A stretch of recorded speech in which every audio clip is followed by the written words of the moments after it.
21 years to the tsunami disaster which cost thousands of lives. Commemorative programs island-wide in remembrance of those who left us. The 25,000 rupee allowance paid to more than 80%. Kazakhstan tourists to Sri Lanka during the winter season. All roads damaged in Nuwara due to the disaster restored. An increase in tourist arrivals. Former Minister Douglas Devananda taken into custody. OIC Gampaha Crimes Division taken into remand custody. Former Malaysian Prime Minister Najib Razak found guilty of misuse of power and money laundering.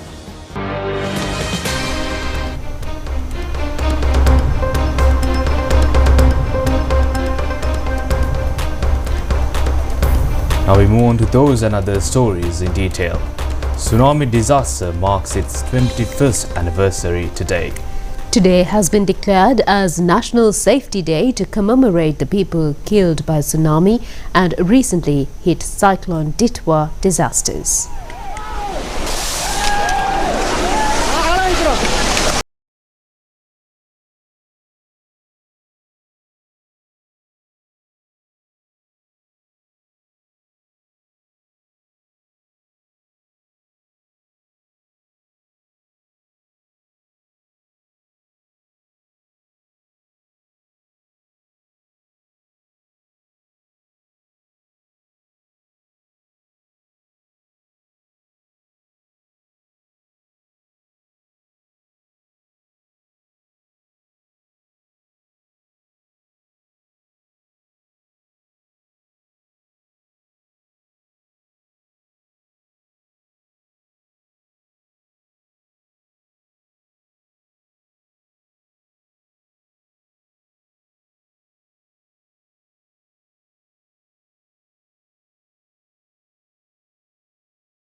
And remembered the loved ones.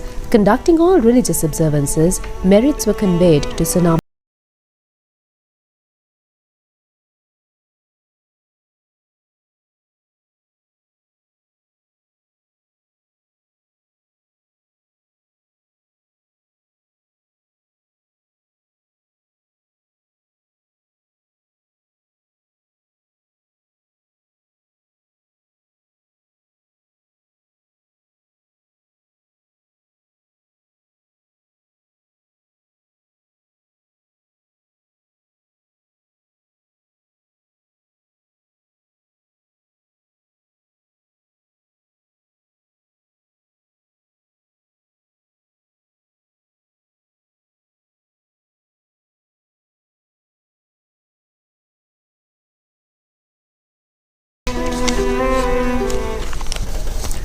Meanwhile, Disaster Management Division of the Defence Ministry says that 80% of the affected families have been paid at present with the 25,000 rupees allowance to clean their houses. At a press briefing held in Colombo today, Additional Secretary to the Ministry KG Dharmatilaka revealed this fact. Additional Secretary to the Disaster Management Division of the Ministry of Defence, K.G. Dharmatilaka, said that 12,311 families are currently being safely accommodated in 427 relief centres. These families will remain in the centres until they can safely transition back to permanent housing. So far, the initial relief payment of 25,000 rupees has been paid for 372,447 families out of 456,846 families.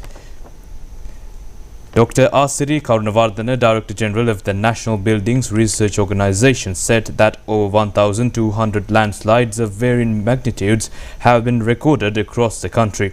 The NBRO has deployed approximately 50 teams to conduct on-site inspections of the affected areas. The NBRO aims to conclude these preliminary investigations within the next 1 or 2 weeks. Currently, more than 5,000 families living in high-risk zones have been identified. This figure is likely to rise as the NBRO continues to coordinate with district and divisional secretariats to update and finalize the statistics. Most of the places damaged countrywide due to the unexpected disaster situation have been restored by now without causing any inconvenience to the daily lives of the public. Restoration and construction at places severely damaged is being continued. The National Building Research Organisation inspected yesterday the longest site of landslide in this country, Rendapula area in Valimada, due to the disaster situation. All residential areas around this location will also be inspected within the next few days. The renovation of the approach road of Galketi-Damana village, Polannarwa, severely damaged due to floods, is being carried out at present with the contribution of the officials of Lankapura Pradeshya Sabha. Rice bags were distributed among 100 indigenous people in Mahiyangana who lost their livelihood due to the non-arrival of tourists due to recent disaster situation. A stock of aid for 92 families displaced due to the landslide which occurred at Katayapatana area, Hanguranketha in Nuwara was transported yesterday. This has been implemented with the participation of the officials of Hanguranketha Divisional Secretariat. The Haggala Botanical Gardens, Nuwara, which was kept closed due to a danger, has been reopened for tourists. A Vietnamese Buddhist temple has donated a sum of $5,000 to renovate Buddhist viharas in Sri Lanka affected due to Cyclone Ditwa. This donation has been done during a meeting held in the morning today between Minister Dr. Hiniduma Sunil Senavi and Vietnamese Ambassador in Sri Lanka, Trinh Thi Tam. Former Minister Douglas Devananda has been taken into custody by the Homicides and Organised Crimes Investigation Division of the Criminal Investigation Department. According to police, he has been taken into custody regarding an incident of an organised criminal acquiring a firearm, a pistol, in 2019, given to Douglas Devananda in 2001 for his personal use by the Sri Lanka Army. During investigations and interrogations of the organised criminal, the firearm was recovered from a bushy location near a culvert at Valiveria area. Douglas Devananda has been taken into custody pertaining to an investigation in this regard. He is due to be produced before the Gampaha Magistrates Court tomorrow. The Homicides and Organised Crimes Investigation Division of the CID is conducting further investigations.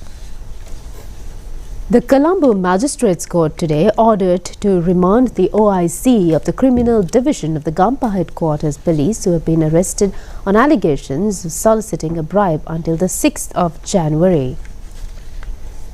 According to the Bribery Commission, the arrest followed a complaint made by a businessman from the Dandugama area in Jayala. The suspect is accused of demanding a bribe of 300,000 rupees and 3/4 gold sovereigns in exchange for refraining from taking legal action and evading him producing before court in connection with allegedly stolen gold jewellery. Investigators said the police officer had been taken into custody at the time of accepting 250,000 rupees as part of the alleged bribe. Considering the facts presented before courts, the additional magistrate of Colombo, Lahiru Varsavithana, ordered the suspect to be remanded until the 6th of January. Various celebrations were organized yesterday throughout the island on the occasion of Christmas, the Festival of Hope. Huge crowds gathered at many places in Colombo city to celebrate Christmas.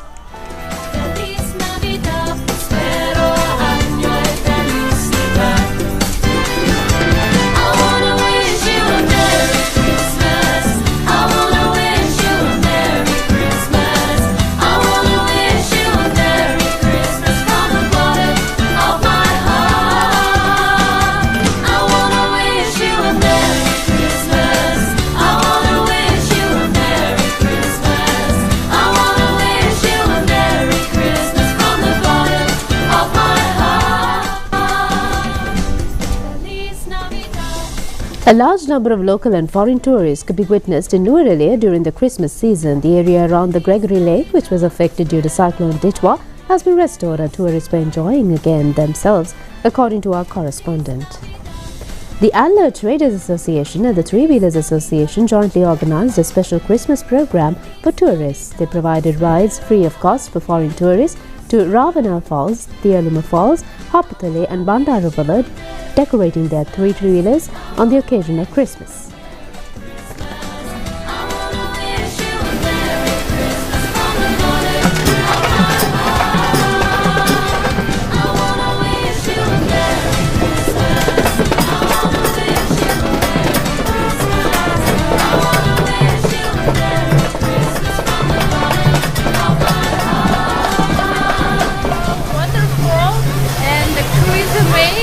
Sri Lanka it's an amazing place. We love Sri Lanka. It's the best. Very safe, very safe. And we're spending Christmas in Ella. It's really nice. We love Sri Lanka. Ella is beautiful. Sri Lanka is beautiful. The Ella tuk-tuk ride and I love it. Ella is safe. Ella tuk-tuk tour. It's the best. Ella is completely open, completely safe, and we are really enjoying our Christmas tuk-tuk ride. This is the Christmas celebration organised at the camp for the displaced established at Bogahakumbura Mahavidyalaya Valley. Christmas gifts were distributed among children of the camp. A special Christmas program was organised for 250 children sheltered at safety centres in 2 schools of Valley Educational Zone of Uva Provincial Council. It was organised under the instructions of Chief Secretary of Uva Province Anusha Gokula Fernando. A special Christmas cowshed was created depicting the damage caused by Cyclone Ditwa by the Patron Society of St. Luke's Church, Maravilla, Chilla. In the meantime, Sri Lankan Christians living in capital Milano in Italy also celebrated Christmas in grand manner. Our Milano correspondent Harsha Javira brings detailed report in this regard. All Sri Lankans participated in the main Christmas Mass held at St. Stephen Cathedral in Milano. The significant feature of this Mass is that all the victims killed in the disaster in Sri Lanka were remembered and conveyed blessings for all affected people. Not only in Milano, Christmas celebrations were held in other towns throughout Italy in grand manner.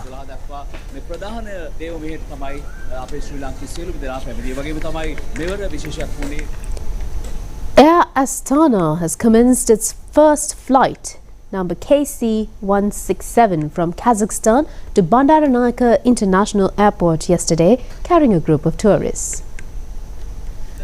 Large number of tourists travel to other countries due to Donner winter season in European countries. The flight KC-167 operated from Almaty International Airport landed at Katanaika carrying 182 passengers along with 8 crew members. The seasonal service will operate twice weekly on Mondays and Thursdays, connecting Almaty with Colombo until the 31st of March 2026.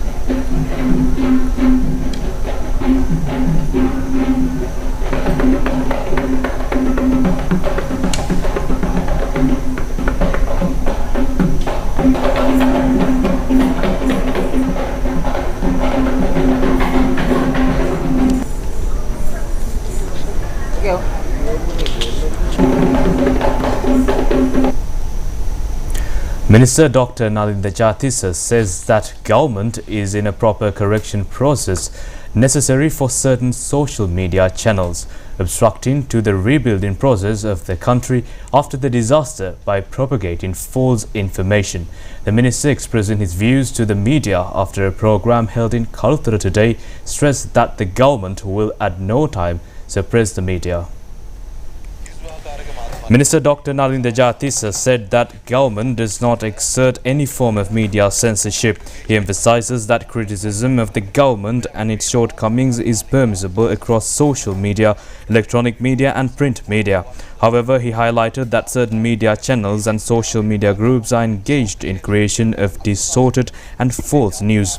According to the speaker, these actions are disrupting the country's recovery from recent challenges.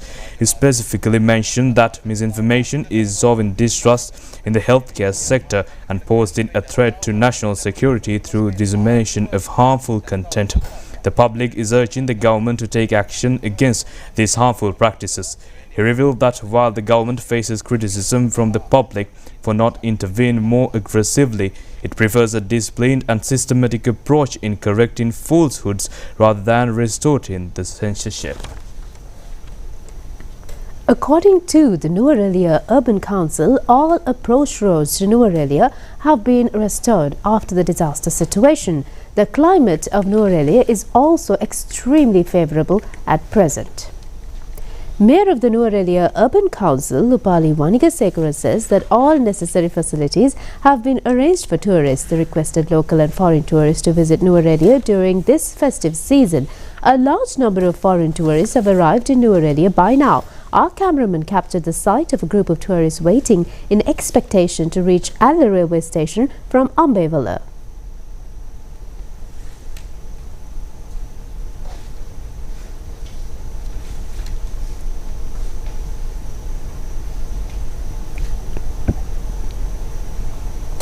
Mayor of the Nuwara Urban Council, Rupavahini said that the city has returned to normalcy following the recent adverse weather conditions. He confirmed that all roads have been reopened and invited the public to visit Nuwara to enjoy its beauty and discover new experiences. He further stated that all key attractions, including Victoria Park, Haggala Botanical Garden and various recreational and adventure sports facilities, are now open and ready to welcome visitors. That's it on Local Stories. We'll be back with news overseas.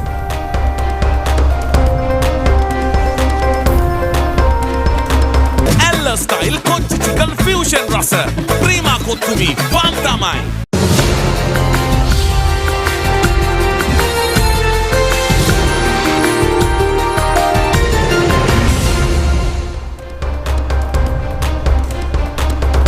Welcome back. We move on to news overseas now. A Malaysian court has convicted former Prime Minister Najib Razak on multiple charges of abuse of power and money laundering in his second major trial linked to the multi-billion-dollar IMDb scandal. A judge in Putrajaya found Najib guilty on 4 counts of abuse of power and 21 counts of money laundering involving nearly 2.3 billion Malaysian ringgit allegedly misappropriated from the state fund. Sentencing will be delivered at a later date. Najib, who has been in prison since 2022 over a separate IMDb-related conviction, suffered another setback earlier this week when the court rejected his request to serve the remainder of his sentence under house arrest. Despite the verdict, dozens of his supporters gathered outside the court, claiming he is a victim of political persecution. Malaysian Prime Minister Anwar Ibrahim has called on all sides to respect the court's decision, while anti-corruption advocates say the case highlights the need for stronger institutional reforms. In the heart of Fort Kochi, a massive century-old rain tree has once again transformed into a glowing holiday beacon. This year is particularly special as Mother of all Christmas trees celebrates its 25th year of spreading festive cheer. Standing 80 feet tall at Valley Ground, the tree is widely considered the largest natural Christmas tree in India.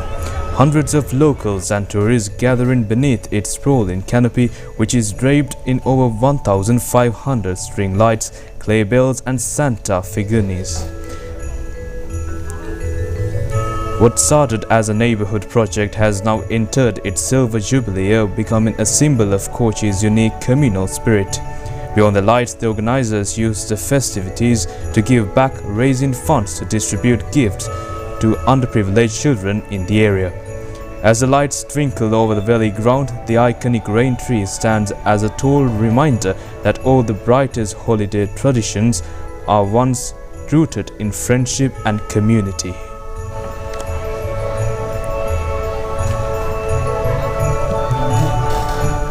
Sakon Nakhon's street were glowing tonight as the annual Star Parade festival officially kicks off. In Bantare, dozens of giant illuminated floats are lighting up the village to celebrate Thailand's largest Roman Catholic community. The historic village of Bantare has transformed into a radiant spectacle featuring dozens of giant starship floats. The displays symbolize the Star of Bethlehem and showcase the area's unique French colonial architecture. Residents say they are proud to host the event, which draws crowds to local food stalls and festive markets. Attendees can enjoy activities and collect candies from the passing parade. Originally a religious ceremony, the event is now a vibrant celebration of faith and community.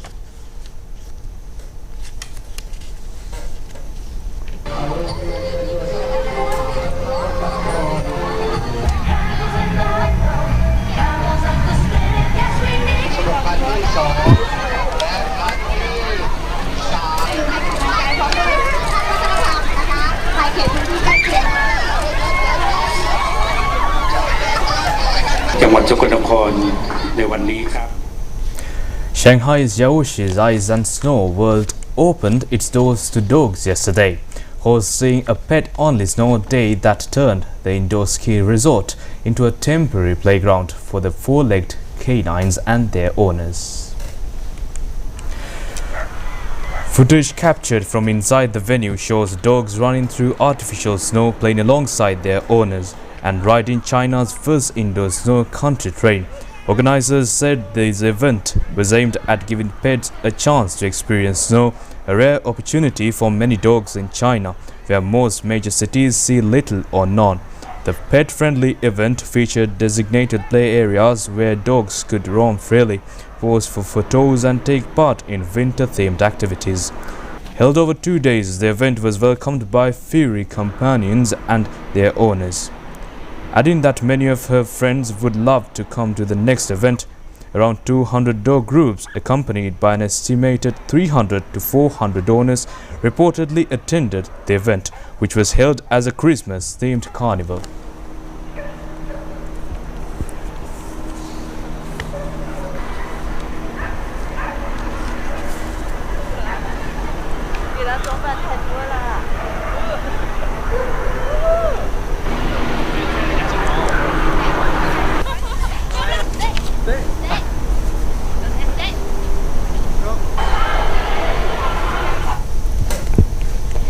Chinese researchers have successfully accelerated a ton-class test vehicle to 700 km per hour within 2 seconds on a 400-meter magnetic levitation track using a superconducting electromagnetic propulsion system, setting a new world record. The currently world's fastest acceleration on such a platform was followed by a safe stop. According to the research team at National University of Defense Technology, who made the breakthrough after 10 years of efforts. The breakthrough addressed several challenges in core technologies, including ultra-high-speed electromagnetic propulsion, electric levitation guidance, transient high-power energy storage inversion, and high-field superconducting magnets. It makes China a global leader in developing ultra-high-speed maglev systems, which is something which offers the country a new option for the future development of vacuum tube maglev transportation, as well as new approaches and new means for aerospace assisted launch and experimental testing. The subsequent technological iterations and industrial applications of this achievement will inject new momentum into China's aviation, aerospace and rail transit industries. Minister style naimini sa seafood fusion rasa. Prima kontumi, fantama.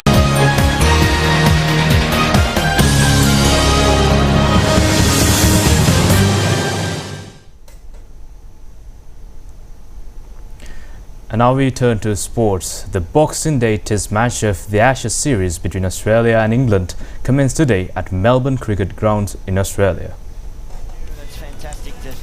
England team won the toss and decided to field first. Accordingly, Australian team scored 152 runs all out in the first innings. Michael Neser of Australia scored the highest amount of 35 runs. Josh Young claimed 5 Australian wickets. In reply, England were all out for 110 runs in the first innings. Harry Brooks scored 41 runs. In bowling, Michael Neser claimed 4 wickets. With 42 runs lead, Australia started the second innings and were 4 for no loss at stumps of the first day. And gone! 5 wickets for Josh Young on Boxing Day. What a moment! But that's all the news we have for today. Make sure to join us at the same time tomorrow. Have a pleasant evening and a great week. Good night.